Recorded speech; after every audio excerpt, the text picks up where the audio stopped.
La présentation suivante a pour objectif d'expliquer quels sont les enjeux, le programme et les méthodes utilisées en classe préparatoire pour le module d'histoire. Le programme de la classe préparatoire est organisé autour de deux modules. Un module avec un volet culturel qui va reprendre l'histoire des mentalités religieuses et culturelles en Europe, et notamment celles qui constituent les origines de la pensée occidentale moderne. Il s'agira de voir tout d'abord l'histoire des mentalités religieuses, que ce soit en termes de religion, de croyances et de conflits, par exemple les trois monothéismes, avec leur histoire, les croyances fondamentales et les relations qu'elles entretiennent entre elles, puis, dans un deuxième temps, les mentalités culturelles et religieuses à l'époque moderne, notamment de l'humanisme jusqu'au temps des Lumières, à la fin du XVIIIe siècle. Par exemple, donc, les bases de l'humanisme, l'essor de la Renaissance en Italie puis dans le reste de l'Europe, le schisme protestant, la pensée absolutiste, la philosophie des Lumières et enfin le despotisme éclairé. La deuxième partie du programme de la classe préparatoire de DAS en histoire repose sur un volet politique, à savoir la construction politique de l'Europe. La première séquence traite des régimes et des systèmes politiques, que ce soit par exemple la monarchie en France et en Angleterre, la République et la démocratie ou les différentes formes de dictature comme les trois totalitarismes au XXe siècle. La séquence numéro 2 a pour objectif d'étudier les idéologies politiques, que ce soit le libéralisme, le socialisme, le communisme et l'anarchisme, le nationalisme ou la social-démocratie. La séquence numéro 3 traite des institutions politiques de l'État luxembourgeois avec un focus sur l'histoire contemporaine depuis l'indépendance au XIXe siècle et les institutions politiques telles que nous les connaissons aujourd'hui. La séquence numéro 4 traite de la construction des États-nations au XIXe siècle et s'étend du Congrès de Vienne en 1815 jusqu'au début de la Première Guerre mondiale en 1914. La cinquième et dernière séquence traite de la construction politique de l'Europe jusqu'en 1989, jusqu'à la chute du mur de Berlin. Elle traite par exemple la communauté européenne du charbon et de l'acier et la communauté économique européenne.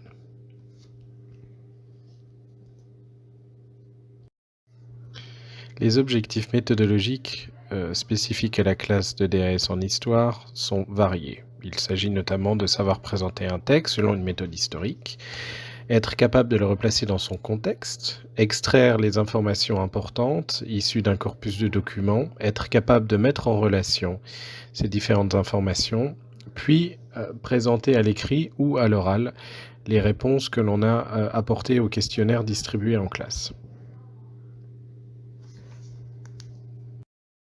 Enfin, les méthodes de travail sont assez variées. Cela va du travail en autonomie autour d'un questionnaire et d'un corpus de documents distribués par le professeur, mais cela peut également être un travail en groupe, des recherches personnelles à l'aide d'Internet et des présentations faites devant la classe. Par ce biais, vous allez recevoir des informations générales concernant le contenu et les objectifs du cours d'histoire de l'année terminale du DAS-CT. Voici le contenu des cours du DAS-CT en histoire. Sachez que l'enseignement de l'histoire s'appuie sur l'étude de textes de synthèse, mais aussi et avant tout sur l'analyse de documents historiques de nature variée, des documents de type textuel et iconographique. L'ensemble du cours est subdivisé en deux grands modules. Le module 3 concerne le volet économique et social, tandis que le module 4 concerne le volet relations internationales et conflits. Venons-en au module 3. Celui-ci est subdivisé en trois séquences. La première séquence traitera de la révolution industrielle et de ses conséquences économiques, démographiques, sociales et politiques. Il s'agit d'un très vaste sujet qui sera traité sur de longues semaines au cours du premier semestre parce que la révolution industrielle est un phénomène historique qui a eu un impact profond et durable sur l'histoire de l'humanité. La deuxième séquence traitera du Luxembourg, du Zollverein à l'Union européenne. Il s'agira plus concrètement de voir quelle est la place et le rôle du Luxembourg au sein de ces différentes unions économiques et douanières qui ont été créées au XIXe et XXe siècle, à savoir le Zollverein, l'UEBL, l'Union économique belgo-luxembourgeoise, et surtout l'Union européenne. Pour ce qui concerne l'Union européenne, il s'agira de comprendre quelles sont les origines de l'Union européenne, quelles sont les étapes importantes de la construction de l'Union européenne et quelle est la place de l'Union européenne aujourd'hui au sein de notre société. La troisième séquence traitera des grandes crises et défis socio-économiques du XXe et XXIe siècle.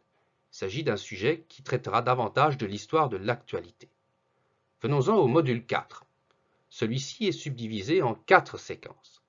Les 3 premières séquences traiteront des grands conflits qui ont marqué l'histoire du XXe siècle, à savoir la Première Guerre mondiale, la Deuxième Guerre mondiale et la guerre froide. Pour chacun de ces conflits, il s'agira de connaître les origines du conflit, le déroulement du conflit, ainsi que le bilan et les conséquences du conflit. La quatrième séquence traitera de la menace terroriste et des défis sociopolitiques du XXIe siècle. Ici aussi, il s'agit d'un sujet qui traitera davantage de l'histoire de l'actualité. Voici les objectifs pédagogiques et disciplinaires du DAS-CT en histoire. Il s'agit plus concrètement de développer auprès des apprenants un certain nombre de compétences. Dans le cadre du DAS, nous retiendrons 4 grandes compétences, à savoir: l'apprenant est capable a.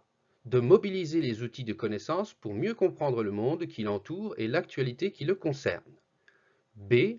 de se donner une méthode de travail nécessaire aux travaux d'études et de recherche. C. de connaître et de développer oralement et par écrit les éléments constitutifs de l'histoire. Et D. d'analyser à partir d'une approche diachronique par rapport à l'histoire des situations précises à un ou plusieurs moments de l'histoire pour ensuite pouvoir décrire et expliquer, oralement et par écrit, des évolutions dans la société humaine dans le temps.